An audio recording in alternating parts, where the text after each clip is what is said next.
नमस्कार दोस्तों, मैं हूं ज्योतिष आचार्य रानी नारंग। आप सबका मेरे YouTube चैनल एस्ट्रो रानी नारंग पे हार्दिक स्वागत है। दोस्तों, जैसा कि आप सब जानते हो कि मैं एक ज्योतिषी हूं, एक अंक शास्त्री हूं और साथ में मैं वास्तु एक्सपर्ट भी हूं और इसके साथ साथ मैं एक योग शिक्षिका भी हूं। कि मुझे भारत स्वाभिमान पतंजलि योग ट्रस्ट हरिद्वार की तरफ से मुझे एक योग शिक्षिका के उपाधि से नवाजा गया था 2020 के अंदर। तो आज जैसे योग दिवस है तो मेरा फ़र्ज़ बनता है, मेरा एक कर्तव्य है कि मैं आप सबको योग के बारे में जानकारी दूँ।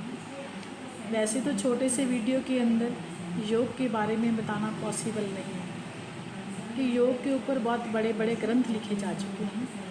बहुत सारे एक्सपर्ट्स हैं जिन्होंने अपने अनुभव के आधार पर बहुत सारी बुक्स लिख दी हैं, लेकिन फिर भी मैं कोशिश कर रही हूँ कि आपको थोड़ा सा योग के बारे में बताऊँ। आज जैसे 21 जून इंटरनेशनल योग दिवस पूरे विश्व के अंदर मनाया जा रहा है। पूरे विश्व के अंदर सरकारी जो अदारे हैं या प्राइवेट अदारे हैं, उनके अंदर योग के बारे में लोगों को जागरूक करने के लिए आयोजन किए जा रहे हैं, प्रोग्राम किए जा रहे हैं, ताकि लोग योग के प्रति जागरूक हों और अपने जीवन को हेल्दी बनाएं और स्ट्रेस फ्री बनाएं। योग हमारे ऋषियों द्वारा दिया गया एक अमूल्य उपहार है मानव जाति के लिए। पूरे विश्व के अंदर जो योग दिवस मनाया जाता है, ये हमारे भारतीय ऋषियों की देन है। एक अमूल्य धरोहर है जो पूरे विश्व को दी है हमारे ऋषियों ने, मनुष्य जाति के लिए है। क्योंकि 84 लाख योनियों के अंदर कोई भी योनि योग नहीं कर सकती, क्योंकि उनके अंदर बुद्धि तत्व नहीं है। सिर्फ मनुष्य के अंदर ही बुद्धि तत्व है जो इस योग को अपना सकता है और अपने जीवन को हेल्दी कर सकता है, स्ट्रेस फ्री कर सकता है। इंटरनेशनल योग दिवस मनाने का जो प्रस्ताव है, हमारे आदरणीय प्रधानमंत्री श्री नरेंद्र मोदी जी ने 2014 के अंदर रखा था।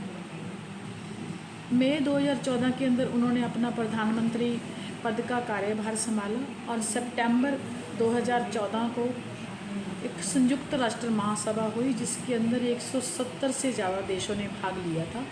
और इस जो बहुत सारे देशों की जो महासभा थी, उसके अंदर उन्होंने इस इंटरनेशनल योग दिवस मनाने का प्रस्ताव रखा। सितंबर के अंदर इस योग दिवस मनाने का प्रस्ताव रखा गया और बहुत ही जल्दी इस प्रस्ताव को मान्यता मिली और दिसंबर 2014 के अंदर उन्होंने इस फैसला लिया गया कि जून 2015 के अंदर ये योग दिवस मनाया जाएगा। 21 जून साल का सबसे लंबा दिन होता है, सबसे बड़ा दिन होता है। तो इस दिन, इस लंबे दिन के ऊपर, क्योंकि इस दिन की अवधि 13.5 घंटे के आसपास होती है, 10.5 घंटे की रात होती है और 13.5 घंटे का ये दिन होता है 21 जून।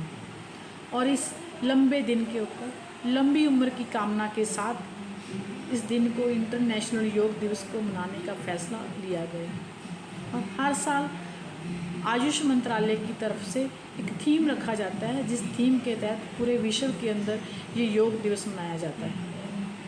जैसा कि 2020 के अंदर थीम रखा गया था, be at home be with yoga, घर में रहो, घर में रहकर योग करो। और 2021 के अंदर योगा फॉर वेलबीइंग, स्वास्थ्य के लिए योग। और इस साल 8वां इंटरनेशनल योग दिवस योग फॉर ह्यूमैनिटी, मानवता के लिए योग, इस थीम के तहत पूरे विश्व के अंदर ये योग दिवस मनाया जा रहा है।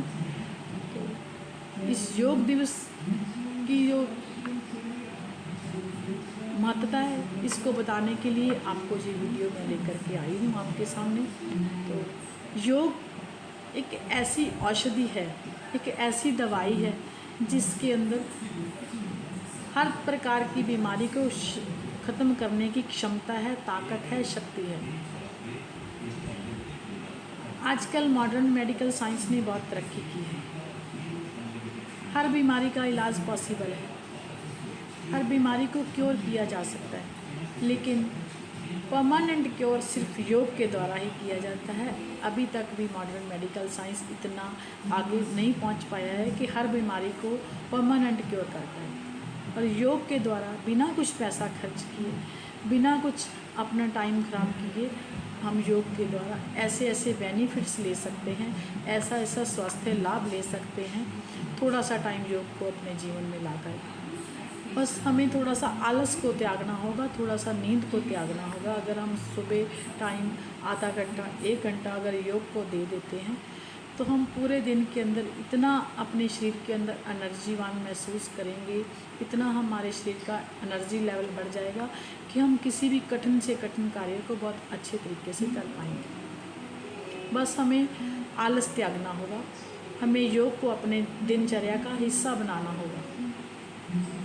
अगर बाकी कार्यों की तरह अगर हम योग को भी अपने जीवन के अंदर अनिवार्य समझते हैं, अपने जीवन का एक अंग बनाते हैं, तो हम जल्दी से ही अपने स्वास्थ्य लाभ ले पाएंगे।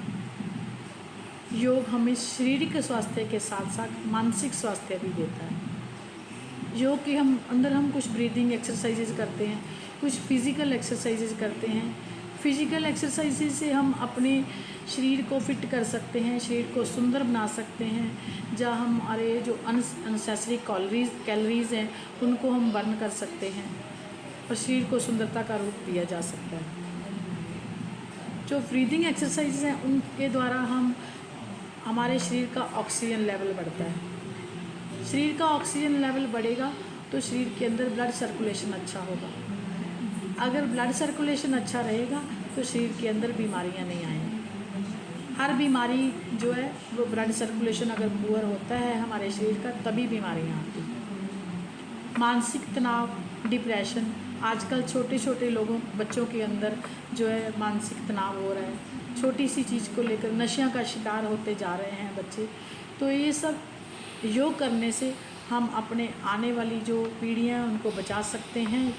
उनको इस योग के बारे में प्रेरणा दे करके, योग के बारे में समझा करके, उनको योग के साथ जोड़ करके बच्चों को, आने वाली पीढ़ी को, अगर हम योग करेंगे, हम अगर जीवन के अंदर योग को अपना लेते हैं तो हमें किसी को कुछ कहने की ज़रूरत नहीं पड़ेगी। हमारे बच्चे भी हमारी तरफ इस तरह योग के साथ जुड़ पाएंगे। और अगर योग के साथ जुड़ेंगे तो वो जो गलत आदतों का शिकार नहीं होंगे। उनका, बच्चों का लाइफस्टाइल है जो वो अच्छा होगा, जो उनका खाने पीने का जो तरीका है या ढंग है वो अच्छा होगा। और वो अपना योग के साथ जुड़ेंगे तो उनका मानसिक जो विकास होगा, उनकी मेमोरी पावर बढ़ेगी, उनकी याद शक्ति अच्छी होगी, उनका एनर्जी लेवल बढ़ता रहेगा, तो वो किसी भी कार्य को अच्छे से कर पाएंगे। इसलिए हमें खुद योग के साथ जुड़ना होगा। पहले हम योग के साथ जुड़ें और फिर हम अपने बच्चों को, अपने समाज को योग के साथ जोड़ें। हमें किसी को कुछ कहने की ज़रूरत नहीं है। अगर हम खुद जुड़ जाते हैं तो अपना प्रभाव, हमारा प्रभाव है जो लोगों के ऊपर आएगा। इसलिए इस योग दिवस के ऊपर, इंटरनेशनल योग दिवस के ऊपर, हम सबको एक प्रण लेना होगा, अपने आप के साथ एक प्रण लेना होगा कि हम योग को अपने दिनचर्या का हिस्सा बनाइए और योग से होने वाले बेनिफिट्स हमारे शरीर के अंदर हम अपने लाभ प्राप्त कर पाएँ और शरीर को एक स्वस्थ शरीर का रूप दे पाएँ। इसलिए आज से, अभी से आप प्रण लीजिए कि आप योग को अपनी दिनचर्या का हिस्सा बनाएंगे और योग के साथ जुड़ेंगे और अपने शरीर के अंदर होने वाली जो बीमारियां हैं उनसे मुक्ति करेंगे। तो मैं इन्हीं बातों के साथ अपनी बात को यहीं पे विराम देना चाहती हूँ। जय हिंद, जय भारत।